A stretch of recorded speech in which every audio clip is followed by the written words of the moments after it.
So I told y'all I was gonna get my merch shop up and running. So I've got it. So I want to show y'all my merch shop. So this is it. So I got some hats. So I got my own The Shoulders of Giants hats available for order. I have shirts. This supposed to be like a canvas, some kind of shirt, jersey shirt. I don't know why they got that design, but it's a jersey shirt. Somebody wanted. Got hoodies, regular shirts, heavy, what they call it, the heavy tee, tees for men's, unisex tees for women, everything. I got a mug. I gotta get this mug too. But this is the merch that I have available. See, I got my mug, I have my hats, and I have my apparel available. And all of that is, the links and stuff are below and connected to the video. So I got my merch shop up and running, been working on that for a minute in the background to get my merch shop up and running. So I got it up and running. So if you want to support the channel, get you some merch, it's all available, links below and links attached to the video. And people poured into Africa after the Pope declared slavery legal in the 1480s. By 1500, between 1500 and 1650, 150 years, they hauled out 5 million blacks just to Central America alone, just right south of here into Mexico and to Central America, Costa Rica. Just to give you an example, after the Pope declared that you could legally go after those blacks, they pulled out 5 million of them and sent them in there. And those blacks, in 150 years, with sticks and stones, not steam shovels, but with sticks and stones and rocks, dug out over 16,000 tons of silver and 400 tons of gold, just to enrich Spain and Portugal. And this was critically important because at that point in time, Africa was a rich continent, had all kinds of wealth. And Europe was an impoverished nation. Europe was run over with crime, sickness, disease, illness, disorganized. Africa was the glory of the world. But you see, our people were playing around, not looking at taking care of the business of their people. At that point in time, all these nations say, aha, we know how to strengthen Europe and rebuild Europe. And that's by displacing the wealth out of Africa and displacing not only the material wealth, but the human wealth of Africa. So they began to pour in and started sucking blacks out of Africa. Not only the black treasures, the gold, the silver, but also the human capital. In some areas, they almost depopulated parts of Africa by shipping blacks out. And over a course of about another 300 years, they shipped out somewhere between 25 and 30 million, 35 million blacks. And out of all those blacks that shipped out of Africa, over 2/3 of them died en route trying to get here. As a matter of fact, from the 1500s to 1800s, 6 out of every 7 people that were shipped came across the Atlantic Ocean were black folk. 6 out of 7 were blacks. And they were depopulating Africa, not only as wealth, as resources, but as human capital. Very important. And as they came and as they shipped them out, everybody began to become enriched. But you still had black leadership that still didn't understand, unwittingly was playing into the hands of people who were much more serious about the games than they were. So I jump up to the year 1619. They brought in 20 blacks into America, formally, even though we'd had another group of blacks in here around in the 1500s. They've been floating around too off of PD River in South Carolina. And we'd had blacks much earlier, the Folsom people. But let me don't even get into that. But by 1619, they brought in 21 blacks into Jamestown, formally. And those blacks came in as indentured servants. They were traded by a German warship for supplies. Those blacks were free in about year 1624. But something very important happened right before 1624. In 1621, you had a black guy named Anthony Johnson. Anthony Johnson came to the United States in 1621, came in from England as a free black.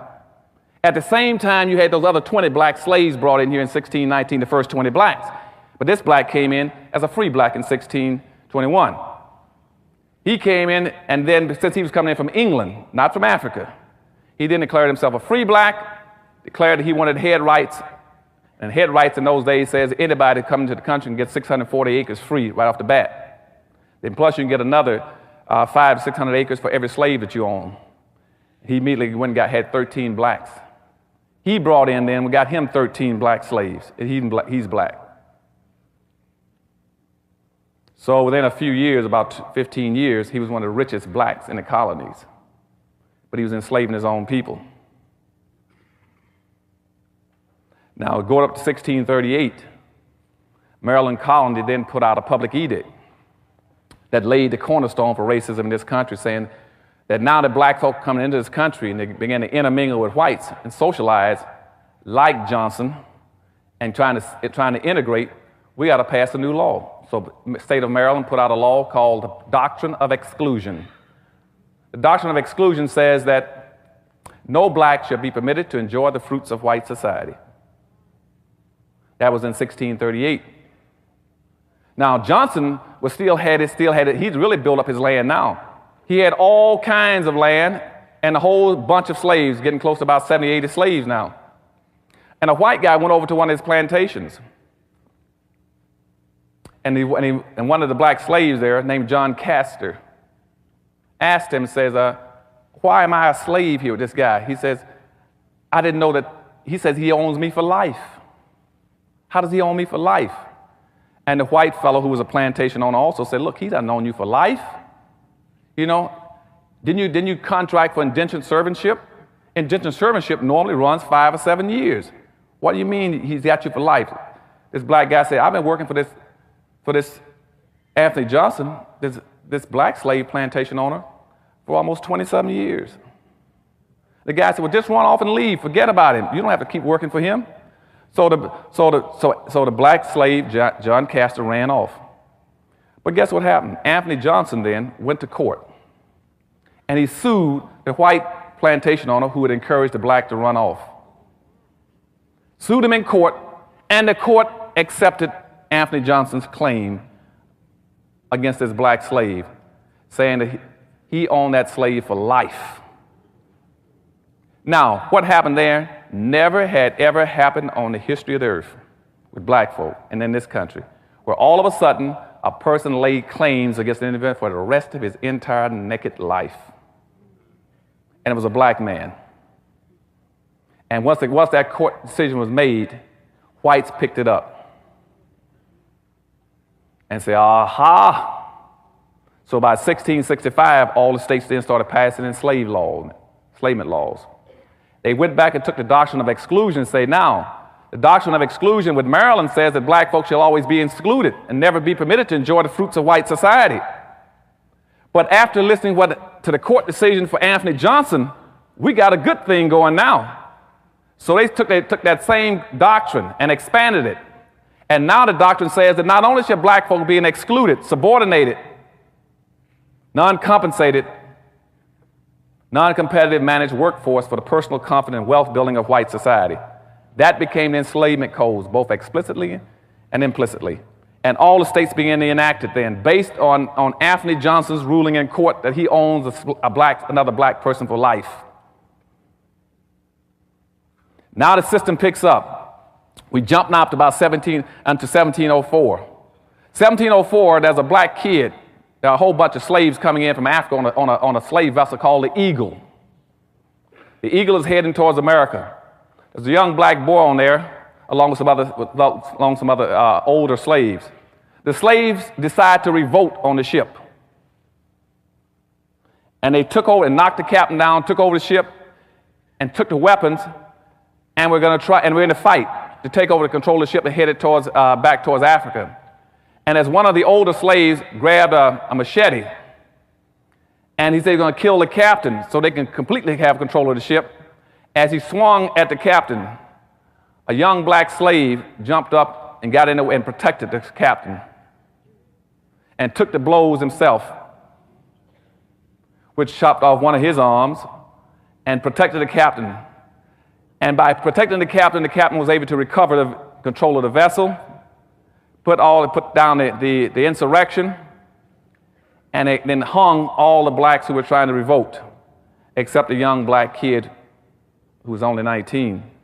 When the captain got to America, he gave him to supposedly a benevolent slave owner and rewarded him with recognition, and says that after he's been educated and recover from his wounds, that he's to be set free. And again, this young boy, he placed more importance on protecting other people than getting his free people out of a dilemma. But he was rewarded and recognized for it. And he personally benefited at the expense of his own people. That was in 1704. 1705, the colonies said, what we need to do now is pass slave codes so we can regulate slaves' behavior, period. Slave codes were passed to tell you exactly how every black person must act in America, what he could not do, and what every white person must do to make sure black folks stayed in line. Then they passed another law at the same time with it, which is still in effect today. It was called the Diversity Act of 1705. You all call it multicultural and cultural diversity. You all understand what I'm saying to you? I want you all to understand history. If you ever want to figure out how to get out of your dilemma, never spend your time trying to work with anything unless you know how it got into place. And then you take it out of place. The multiculturalism and cultural diversity started in 1705. They passed a law at the same time saying, how do we control black folk now? They said, now that we got all these blacks coming to the country, we got a good thing going. They said, because now all over Europe it was being advertised, if you want to become wealthy and powerful, go to America. We guarantee if you go to America, we give you free land and free labor. You'd have to be an idiot not to get rich. You don't have to do anything. We'll give you all the land you want and England started a franchising system, so which means even if you couldn't afford to buy slaves, we had a franchising concept, which means England would give you the land and give you the slaves. All you do is pay them a commission, just like McDonald's and Burger King. That's where the whole franchising concept came from. It was from England with slavery. A central theme of the lecture is that the legacy of slavery was never structurally corrected. Dr. Anderson emphasizes that emancipation and civil rights did not include land, capital, or economic infrastructure for Black Americans.